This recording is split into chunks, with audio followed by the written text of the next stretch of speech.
एक जंगल में एक सफेद कौवा अपनी पत्नी गोरी कौवा के साथ रहता था। सफेद कौवा अपनी बीवी की काली रंग की वजह से उसे नफरत की निगाह से देखता था और हर वक्त उससे लड़ता रहता था। एक दिन सफेद कौवा की बीवी ने अंडा दिया। सफेद कौवा बहुत खुश था और उसने अपनी बीवी से कहा, एक बात तुम ध्यान से सुनो, इस अंडे से मेरी तरह सफेद बच्चा निकलना चाहिए। अरे सफेद या काला रंग तो ऊपर वाले की देन है ना, इसमें मैं क्या कर सकती हूँ। देखो, मुझे नहीं मालूम, मुझे सिर्फ सफेद बच्चा चाहिए। अगर मेरा बच्चा तुम्हारी तरह काला हुआ तो मैं तुम्हें गढ़ से निकाल दूंगा। दिन गुजरते गए तो एक दिन अंडे से काला बच्चा निकला। सफेद कौवा काले रंग का बच्चा देखकर बहुत ही गुस्सा होता है और वहां से चला जाता है। फिर रानो चिड़िया के पास पहुंचता है। रानो चिड़िया जितनी खूबसूरत होती है उतनी ही घमंडी होती है। रानो चिड़िया सफेद कौवे को प्यार करती थी पर अपने घमंड की वजह से शादी नहीं हो पाई। असल में सफेद कौवे की माँ सफेद कौवे की शादी करके मर गई थी। जितनी ही खूबसूरत रानी की शक्ल होती है उतनी ही कम अकल होती है। और उसके घर पे पहुंचता है, कहता है, रानो क्या तुम घर पे ही हो। अरे कौन है बाहर, कौन आया है। मैं सफेद कौवा तुम्हारे घर पे आया हूँ, क्या अंदर आ सकता हूँ।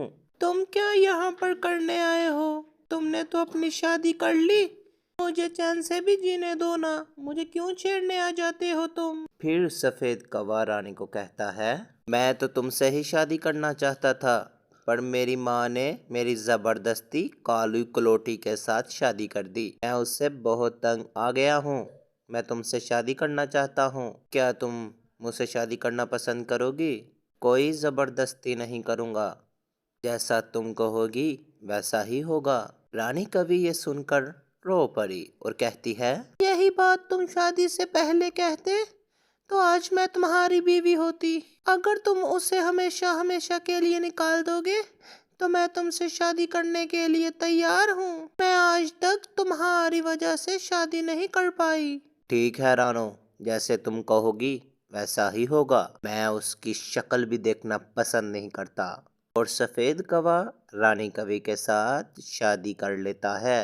अरे तुमने दूसरी शादी कैसे कर ली, क्या तुम्हें मेरा ख्याल नहीं आया, क्या तुम्हें अपने बच्चे का ख्याल नहीं आया। तुम इतने जंग दिल कैसे हो सकते हो और कितने घटिया हो तुमने मुझको धोखा दिया है। हमारी बच्ची हमारे प्यार की निशानी थी और तुमने इससे कैसे मुंह मोड़ लिया। अरे जा जा काली कलोटी, मैं इसे अपना बच्चा नहीं मानता। ये तो काला कलोटा तुम्हारी ही तरह है, ना ये मेरा बच्चा है और ना तुम मेरी पत्नी। मेरी पत्नी अब आज से रानो चिड़िया है। तुम मेरे घर से निकल जाओ और अपनी शक्ल मत दिखाना कभी भी। तुम दोनों, बहुत तंग आ गया हूँ तुम दोनों से मैं। देखो जी, आप बहुत गलत कर रहे हो, आप कभी नहीं खुश रहोगे, ये हमारी बद्दुआ है। चलो बेटी हम चले। गोरी कौवा अपने बच्चे को लेकर चली जाती है। अगले दिन सफेद कौवा काम से थका हुआ घर आता है और रानो चिड़िया को कहता है, रानो मेरे लिए भोजन लाओ, और जो तुमने आज भोजन लाया है ना, बहुत भूख लगी है। अरे मैं तो आज जंगल में नहीं गई थी, मैंने तो सोचा था कि आप भोजन लेके ही आएंगे, पर मुझसे नहीं भोजन लाया जाता। अपने काम तुम्हें खुद ही करने होंगे, मुझसे ये चोंचले नहीं होंगे, मैं तुम्हारी नौकर नहीं। रानी की बातें सुनकर सफेद कौवा बहुत ही दुखी हो जाता है। फिर अगले दिन सफेद कौवे की तबीयत बिल्कुल बिगड़ जाती है। अरे रानो, मुझको ना जाने क्या हो रहा है, मेरे सर में बहुत दर्द है, मुझको दवा ला दो ना। हाय मैं मर गया, हाय।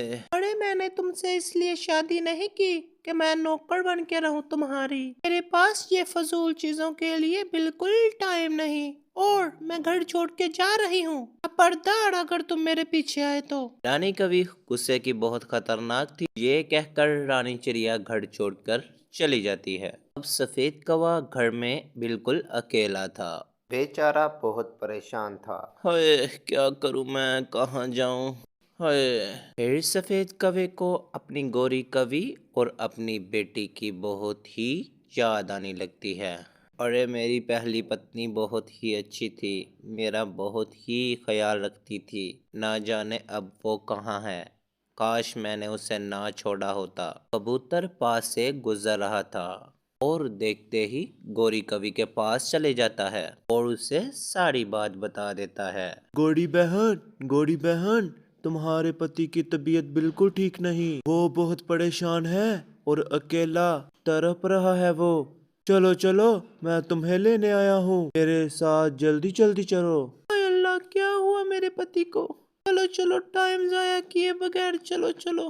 और गौरी कभी वहां से उड़कर सफेद कौवे के पास आ जाती है और सफेद कौवा बहुत ही शर्मिंदा होता है और वो कहता है, गौरी कभी, तुम मुझे माफ कर दो। मैंने तुम्हारे साथ बहुत ही गलत और बुरा सलूक किया है। कोई बात नहीं, मैंने आपको माफ किया। आपको आपकी गलती का एहसास हो गया, मेरे लिए इतना ही काफी है। और वो तीनों अपनी खुशी खुशी जिंदगी गुजारने लगते हैं। जो भी हमारे पास है उसमें ही खुदा का शुक्र करना चाहिए। खुदा ने हमारे लिए बिल्कुल बेहतर किया होता है। अगर हम अपनी मर्जी करेंगे तो हम जिंदगी में काफ़ी बुरे हालात देखेंगे। प्यारे दोस्तों, हमारी वीडियो को लाइक कीजिए, चैनल को सब्सक्राइब कीजिए, बेल आइकन को प्रेस कर दीजिए ताकि हमारी वीडियो आप तक पहुंचती रहे।